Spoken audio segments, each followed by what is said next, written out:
अस्सलाम वालेकुम everyone, Mirza academy में आपको खुशामदीद।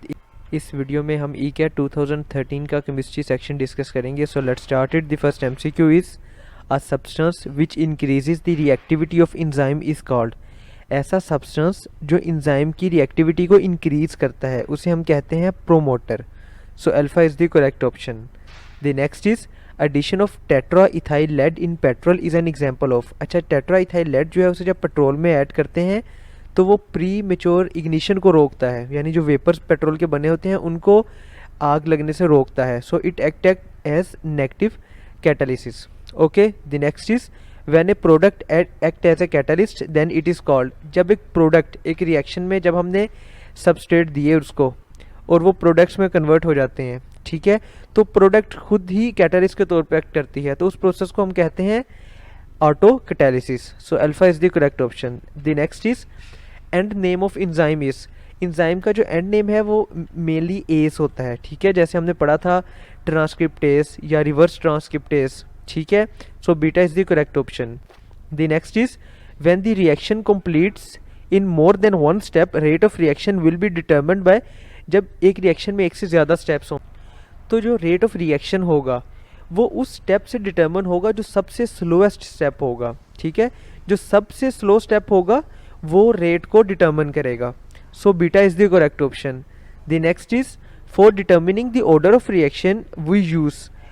ऑर्डर ऑफ रिएक्शन को डिटर्मिन करने के लिए हम हाफ लाइफ मेथड यूज करते हैं। सो delta is the correct option. The next is energy of activation for backward reaction is less than forward reaction for dash reactions. अच्छा, वो कह रहे हैं कि जो बैकवर्ड रिएक्शन है ना उसकी एनर्जी ऑफ एक्टिवेशन कम है और जो फॉरवर्ड रिएक्शन है उसकी एनर्जी ऑफ एक्टिवेशन ज़्यादा है। ये किस रिएक्शन में ऐसा होता है? तो ऐसा एंडोथर्मिक रिएक्शन में होता है। So alpha is the correct option. The next is the unit of slope in Arrhenius plot to calculate the energy of activation is. वो यूनिट ऑफ स्लोप का यूनिट क्या बनता है? वो बनता है K. Okay, the next is which statement is incorrect about a catalyst. एक catalyst के बारे में इनकरेक्ट स्टेटमेंट कौन सी है? It is used in smaller amounts, ये बिल्कुल ठीक है। डिक्रीज द एक्टिवेशन एनर्जी, ये भी ठीक है। स्पेसिफिक इन एक्शन, ये भी ठीक है। It affect specific rate constant, ये उसकी प्रॉपर्टी नहीं है कि स्पेसिफिक रेट कांस्टेंट को वो इफेक्ट नहीं करता। So delta is the correct option. The next is which one of the following is also called as the lactic acid. यानी लैक्टिक एसिड का अयूपिक नेम उन्होंने पूछा हुआ है, तो लैक्टिक एसिड का अयूपिक नेम बनता है 2 hydroxy propanoic acid. So beta is the correct option. The next is which one of the following is also known as tartaric acid. Tartaric acid का क्या नेम होता है? तो टार्टेरिक एसिड का name बनता है 2,3 dihydroxy butane 1,4 dioic acid. So alpha is the correct option. The next is water gas heated at 450 degree Celsius and 200 atm pressure in the presence of ZnO plus Cr2O3 will produce. ये क्या चीज़ produce करती है? यानी जब इनके साथ हम water को हीट करते हैं तो कौन सी प्रोडक्ट बनती है? तो हमारे पास प्रोडक्ट बनती है methanol. So delta is the correct answer. The next is the residue obtained after the crystallization of sugar from concentrated sugar cane juice is called, उसे हम कहते हैं molasses. Okay, the next is the process of fermentation of starch involves many enzymes. The sequence of enzymes used as.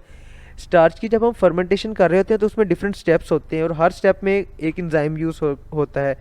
तो उन्होंने हमसे पूछा हुआ है कि आपने सीक्वेंस वाइज बताना है कि कौन से एंजाइम्स यूज़ होते हैं, यानी जो सबसे पहले स्टेप में यूज़ होता है वो सबसे पहले आएगा, उसके बाद दूसरे स्टेप में जो यूज़ होता है उसका नाम दूसरे नंबर पे आएगा, फिर तीसरे स्टेप में जो यूज़ होता है उसका नाम तीसरे नंबर पे आएगा।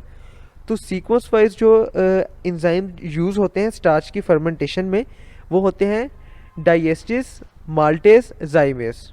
Okay, so alpha is the correct option. The next is the rectified spirit contains. Rectified spirit जो है उसके पास 95% अल्कोहल होती है। Okay, the next is the oxidation of isopropyl alcohol will yield. Isopropyl alcohol की oxidation से कौन सी प्रोडक्ट प्रोड्यूस होती है? तो आइसोप्रोपाइल अल्कोहल की ऑक्सीडेशन प्रोपानोन प्रोड्यूस करती है। Okay, the next is when a graph is plotted between 1/t on x axis and log k on y axis, a straight line is obtained with a negative slope which has 2 ends। Straight line है और negative slope के साथ है। उन्होंने पूछा ये दोनों कौन से क्वाड्रेंट्स में आती है, ठीक है, यानी उसका एक पार्ट और दूसरा पार्ट कौन कौन से क्वाड्रेंट में ही होता है। तो ये 2 और 4th क्वाड्रेंट में आती है, so delta is the correct option. The next is the rate of disappearance of reactant is equal to rate of reaction, ठीक है, rate of reaction rate of disappearance of reactants ही होता है। The next is the rate of reaction when the concentration of reactants are taken as unity is called specific rate constant. It is the definition of specific rate constant के reaction का वो rate, अगर हम reactants की concentration को unity suppose करते हैं तो जो रेट ऑफ रिएक्शन बनेगा उसे हम स्पेसिफिक रेट कांस्टेंट कहेंगे। So Charlie is the correct option.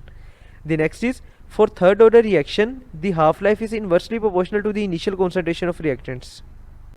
Third order reaction में हाफ लाइफ जो है वो इनिशियल कॉन्सेंट्रेशन की स्केयर के इनवर्सली प्रोपोर्शनल होती है, so square beta is the correct option.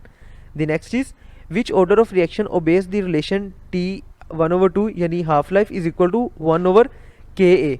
तो ये कौन सा ऑर्डर इस रिएक्शन को फॉलो करता है, ये करता है सेकेंड ऑर्डर।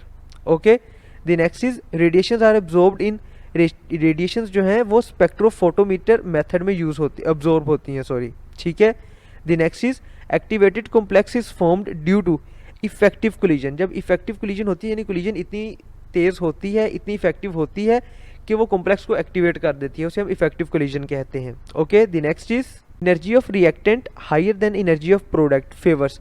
अगर रिएक्टेंट्स की एनर्जी जो है वो प्रोडक्ट से ज़्यादा है, इसका मतलब जब रिएक्शन चला, जब प्रोडक्ट बनी तो अपनी एनर्जी उन्होंने लूज़ कर दी, ठीक है, तभी तो उनकी एनर्जी कम होगी प्रोडक्ट्स की। तो जिस रिएक्शन में एनर्जी लूज़ होती है, सेक्रीट होती है या रिलीज होती है, उसे हम कहते हैं एक्सोथर्मिक रिएक्शन, ठीक है। So beta is the correct option. The next is energy required to form transition state. Transition state बनाने के लिए जो एनर्जी रिक्वायर्ड होती है उसे एक्टिवेशन एनर्जी कहते हैं, और इसे EA से डिनोट करते हैं। Okay, the next is the main pollutant of leather tanneries in the waste water. Waste water में लेदर टेंडीज की वजह से जो पोल्यूटेंट आ रहा है वो है chromium 4। Okay, the next is a single chlorine free radical can destroy how many ozone molecules. एक सिंगल क्लोरीन फ्री रेडिकल जो है वो 1 लाख तक ओजोन मॉलिक्यूल्स को डिस्टर्ब कर सकता है, सो 1 lakh is in delta, delta is the correct option. The next is which substance can be use for disinfecting water. Water को डिसइंफेक्ट करने के लिए हम कौन सा सब्सटेंस यूज करते हैं, तो इसके लिए हम KMnO4 यूज करते हैं। Okay, the next is chlorination of water may be harmful if the water contains ammonia. अगर वाटर में अमोनिया होगा तो उसकी क्लोरीनेशन करना, उसमें क्लोरीन डालना हार्मफुल होता है। Okay, the next and the last one for this section is which one of the following makes the bulk of hydrosphere content. यानी हाइड्रोस्फेयर जमीन की जो सरफेस का कंटेंट है वो ज़्यादा किसने बनाया हुआ है, तो वो ज़्यादा ओशंस ने बनाया हुआ है। Okay, let's end here. If you have any question, any query, you can ask in the comment section. Thank you.